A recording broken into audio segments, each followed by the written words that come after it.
Hi guys, നമ്മളിന്നൊരു evening സ്നാക്കായിട്ട് ഒരു bread vegetable sandwich ഉണ്ടാക്കാൻ പോവുകയാണ്.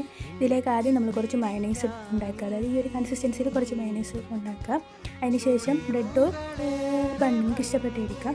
അതിനകത്തോട്ട് കുറച്ച് മയണൈസ് ബ്രെഡിൽ നല്ലതായിട്ട് അപ്ലൈ ചെയ്യുക. മയണൈസ് നന്നായിട്ട് കവർ ചെയ്ത് അപ്ലൈ ചെയ്യുക. പിന്നെ കുനുകുന അരിഞ്ഞ സവാള, വെജിറ്റബിൾസ് മാത്രമേ ഉള്ളൂ. കുനുകുന അരിഞ്ഞ സവാള, ക്യാബേജ്, കുക്കുംബർ, ക്യാരറ്റ്, തക്കാളി. ഇതിനകത്തോട്ട് നമ്മൾ കുറച്ച് ഉപ്പ്, കുറച്ച് കുരുമുളക് പൊടി നമ്മുടെ ആവശ്യത്തിന് അത് ചേർത്തിട്ട് ബാക്കി വന്ന മയണൈസ് അതിനകത്തോട്ട് ആഡ് ചെയ്യും. ബാക്കിയൊന്നും മയണൈസിൽ അതിനകത്ത് നമുക്ക് ആവശ്യമാണ് മയണൈസ്. എന്നിട്ട് ഇതെല്ലാം ആഡ് ചെയ്തിട്ട് ബ്രെഡ് മറ്റേ തേച്ച് വെച്ച ബ്രെഡിനകത്തോട്ട് നമ്മളിത് അപ്ലൈ ചെയ്ത് കൊടുക്കുക. ഇതിനകത്തോട്ട് ഇട്ടിട്ട് ജസ്റ്റ് ഇത് കവർ ചെയ്യുക എന്ന് വെച്ചാൽ രണ്ട് സൈഡൂടെ മടക്കിയെടുക്കുക.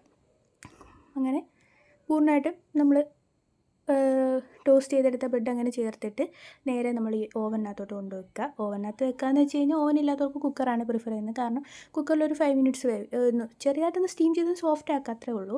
ഇതിനകത്ത് നമ്മൾ എടുക്കുന്നതെന്ന് വെച്ചാൽ ഓവനിലൊരു 2 മിനിറ്റ്സ് അത്രയും മതി. 2 മിനിറ്റ്സ് റൊട്ടേറ്റ് ചെയ്താൽ നല്ല രസമുണ്ട് കാണാൻ തന്നെ. എന്നിട്ട് നേരെ നമ്മൾ കഴിക്കുകയെന്ന് വെച്ച് കഴിഞ്ഞാൽ എൻ്റെ മോനെ വയലോട്ട് വെച്ചപ്പോഴത്തേക്ക് നല്ല അടാറ് ടേസ്റ്റ് ആയിരുന്നു. അവൻ്റെ എക്സ്പ്രഷനിലൂടെ അത് മനസ്സിലാവും.